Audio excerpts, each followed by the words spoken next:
श्रीलंका में स्थित अशोक वाटिका रामायण का ही एक हिस्सा है। यहाँ लंका के राजा रावण ने माता सीता का हरण कर कुछ दिनों के लिए रखा था।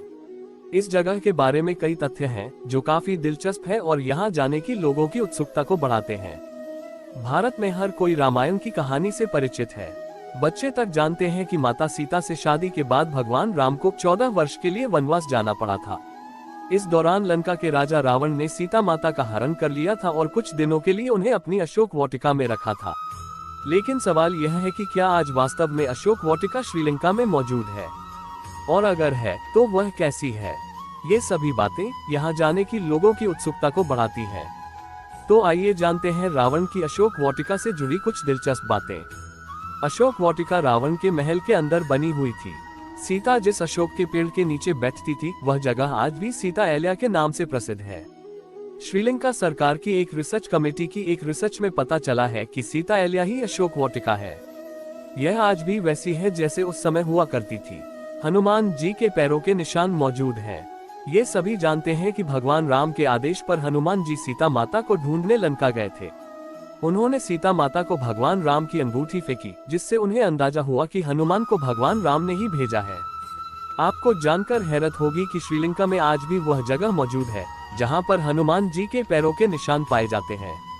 उनके पैर जिस जिस चट्टान पर पड़े वहां पैर के आकार के गड्ढे बन गए हैं। इन निशानों को आज भी देखा जा सकता है। अशोक वाटिका की मिट्टी आज भी है काली। पुरातत्व विभाग को श्रीलंका में एक ऐसा महल मिला है जो रामायण काल का माना जाता है। रामायण में इस बात का वर्णन है कि हनुमान द्वारा लंका जलाए जाने के बाद यहाँ की मिट्टी काली हो गई थी, जो आज भी काली है, जबकि श्रीलंका के अन्य भागों के मिट्टी लाल है। इस वाटिका में जाने के बाद अशोक के पेड़ सबका ध्यान अपनी ओर खींचते हैं। माना जाता है कि जब इसका पत्ता हाथ में होता है तो व्यक्ति को पूरे शरीर में चैतन्य का प्रवाह महसूस होता है। इस पेड़ की खास बात है कि पेड़ पर साल में 2 बार लाल फूल खिलते हैं। इसे सीता फूल कहा जाता है। बताया जाता है कि इस पेड़ ने माता के जैसे प्रेम देकर सीता का दुख दूर किया था, इसलिए इसे अशोक वृक्ष कहते हैं।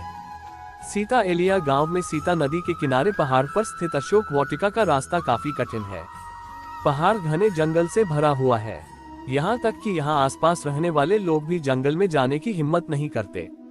जब हनुमान जी ने किया लंका दहन, मेघनाद ने श्री हनुमान जी को रावण के सामने लाकर खड़ा कर दिया। हनुमान जी ने देखा कि राक्षसों का राजा रावण बहुत ही ऊंचे सोने के सिंहासन पर बैठा हुआ है। उसके आसपास बहुत से बलवान योद्धा और मंत्री आदि बैठे हुए हैं, लेकिन रावण के इस प्रताप और वैभव का हनुमान जी पर कोई असर नहीं पड़ा। वह वैसे ही निडर खड़े रहे। हनुमान जी को इस प्रकार अपने सामने अत्यंत निर्भय और निडर खड़े देखकर रावण ने पूछा, बंदर, तू कौन है? किसके बल के सहारे वाटिका के पेड़ों को तुमने नष्ट किया है?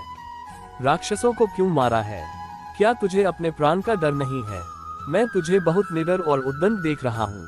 हनुमान जी ने कहा, जो संपूर्ण ब्रह्मांड के स्वामी है, मैं उन्हीं भगवान श्री रामचंद्र जी का दूत हूँ। तुम चोरी से उनकी पत्नी का हरण कर लाए हो, उन्हें वापस कर दो, इसी में तुम्हारा और तुम्हारे परिवार का कल्याण है। यदि तुम ये जानना चाहते हो कि मैंने अशोक वाटिका के फल क्यों खाए, पेड़ आदि क्यों तोड़े, राक्षसों को क्यों मारा, तो मेरी बात सुनो। मुझे बहुत जोर की भूख लगी थी, अतः मैंने वाटिका के फल खा लिए। बंदर स्वभाव के कारण कुछ पेड़ टूट गए। अपनी देह सबको बहुत प्यारी होती है, तो जिन लोगों ने मुझे मारा उन्हें मैंने भी मारा। इसमें मेरा क्या दोष है? लेकिन इसके बाद भी तुम्हारे पुत्र ने मुझे बांध रखा है। रावण को बहुत ही क्रोध चढ़ आया।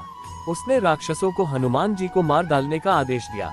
राक्षस उन्हें मारने दौड़े, लेकिन तब तक विभीषण ने वहां पहुंचकर रावण को समझाया कि यह तो दूत है, इसका काम अपने स्वामी का संदेश पहुंचाना है। इसका वध करना उचित नहीं होगा, इसे कोई अन्य दंड देना ही ठीक होगा। यह सलाह रावण को पसंद आ गई। उसने कहा, ठीक है, बंदरों को अपनी पूंछ से बड़ा प्यार होता है। इसकी पूंछ पर कपड़े लपेटकर तेल डालकर आग लगा दो। जब ये बिना पूंछ का होकर अपने स्वामी के पास जाएगा, तब फिर उसे भी साथ लेकर लौटेगा। ये कहकर वह जोर से ठठाकर हंसा।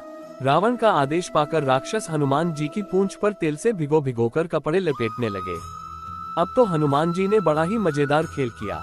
वह धीरे धीरे अपनी पूंछ बढ़ाने लगे। अंत में ऐसा हुआ कि पूरी लंका में कपड़े, तेल, घी आदि कहीं बचे ही नहीं।